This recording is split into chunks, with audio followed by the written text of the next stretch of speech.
বাত হয়ে গেল। এই যে পাশে কড়াইতে কিন্তু তেল দিয়েছি, গরম হয়ে গেছে তেল। আগে আমি উচ্ছে আলুগুলো ভেজে নেব। দিয়ে দিলাম।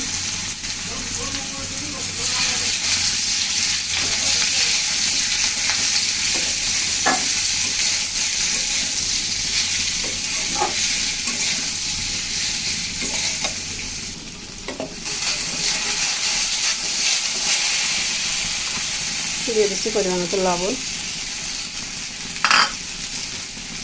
দিলাম 1 চামচ হলুদ।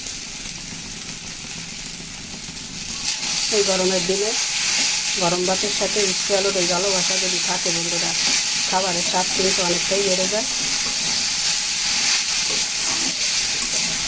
প্রচণ্ড গরমে এক তেতো আর এক টক, দুটো কিন্তু খাবারের তৃপ্তি এনে দেয় অনেকটাই।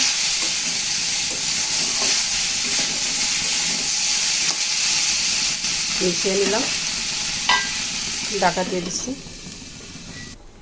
ঢাকনা তুলে নিলাম। এখন উচ্ছে আলু কিন্তু প্রায় ভাজা হয়ে গেল। এখন আমি দিয়ে দিচ্ছি কয়েক টুকরা কাঁচা লঙ্কা।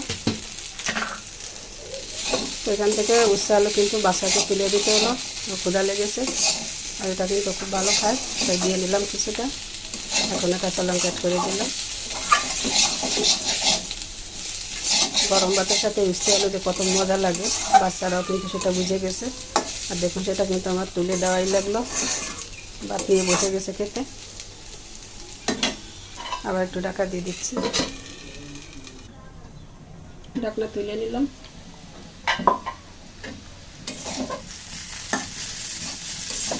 একটু আলু ভাজি কিন্তু হয়ে গেল, এখন আমি তুলে নেব।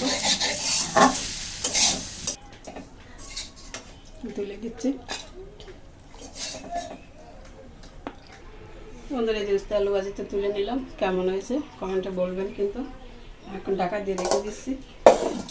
আর যেদিকে কড়াইতে কিন্তু আবার তেল দিয়েছি, কড়াই পরিষ্কার করে। এখন মাছ রান্না করে নেব। তো তেল তো গরম হয়ে গেছে, আমি দিয়ে দিচ্ছি মাছ।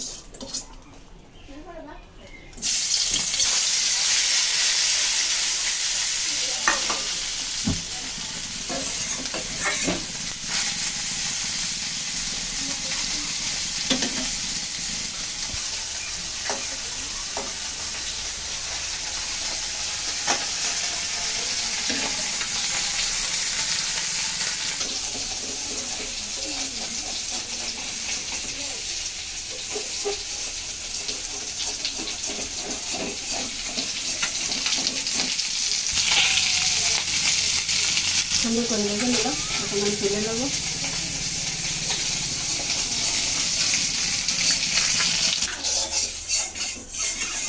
তো মাছটা এই যে ভালো করে ভেজে তুলে নিলাম। এখন আমি কড়াইতে আবার তেল দিয়েছি, দেখুন তেল গরম হয়ে গেছে। এখন ফোড়নে দিয়ে দিয়েছি শুকনো লঙ্কা, জিরা, দিয়ে দিচ্ছি কলা,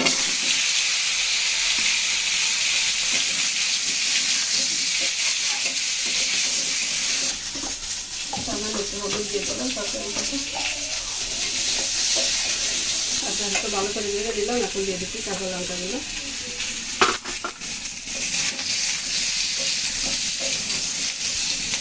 বন্ধুরা এই ধরনের রান্না কিন্তু একদম মাছ মাংস খেয়ে হবে, তার কারণ হচ্ছে এই দেখুন একদম টাটকা কাঁচা লঙ্কা, এর সুগন্ধ আর হালকা একটু জিরার গুঁড়ি দিয়ে কিন্তু আজকের রান্নাটা করবো। একদম গরম ভাতের সাথে কিন্তু অন্যরকম হয় এর ফ্লেভার আর স্বাদ দুটোই। আপনাদের যদি পছন্দ হয় বাসাতে একবার ট্রাই করবেন। আর এইভাবে আমাদের সাদা মাটা স্বাস্থ্যসম্মত রান্না দেখার জন্য চ্যানেলটিকে সাবস্ক্রাইব করে আমাদের সাথেই থাকবেন আর পাশে বেল আইকনটিকে প্রেস করে রাখবেন। তরকারি একটু ভালো করে ভেজে নিলাম, এখন জল দিয়ে দিচ্ছি।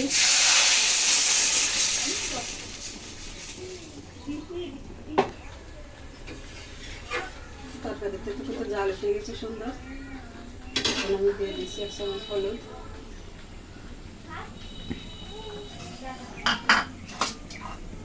মাছগুলো দিয়ে দিচ্ছি সাথে সাথে। লবণ দিয়ে দিচ্ছি পরিমাণ মতন। মাছে কিন্তু একটু জাল না হলে তরকারিতে স্বাদ আসে না। অনেককেই কিন্তু দেখি নামানোর অল্প আগেই মাছ দেয়, তাতে করে কিন্তু খুব বেশি একটা ভালো স্বাদ আসে না। মাছের একটা জাল আছে, এই জালটা হয়ে গেলে কিন্তু তরকারিটা ফ্লেভার আসে অন্যরকম একটা। এখন ঢাকা দিয়ে দিচ্ছি। তরকারিতে সুন্দর একটা কালার এসে যাবে। ঢাকনা তুলে নিলাম।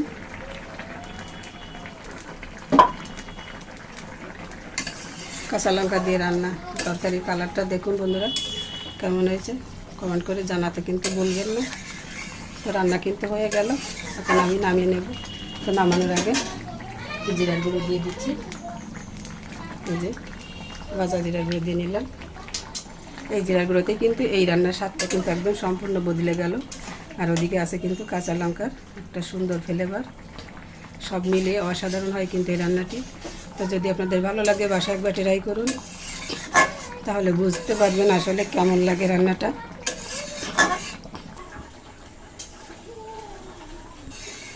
তো রান্না হয়ে গেল, সব কিছু ভালো করে মিশিয়ে নিলাম। এখন আমি নামিয়ে নেব, চুলা বন্ধ করে দিলাম।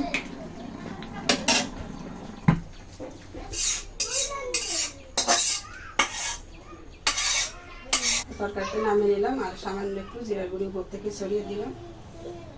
এটাই কিন্তু এই রান্নার একদম আসল রহস্য। অনেকেই কিন্তু উপরের থেকে গুঁড়িটা ছড়িয়ে দেয় না,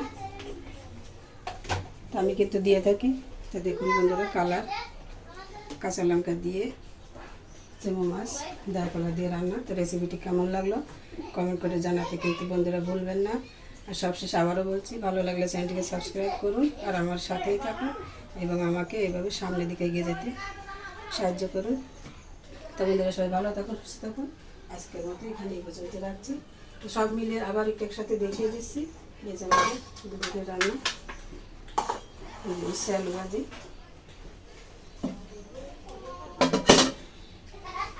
আলু ভাজি, আর এদিকে আছে চিংড়ি মাছ। তোমাদের সবাই ভালো থাকুন, সুস্থ থাকুন। ধন্যবাদ সবাইকে।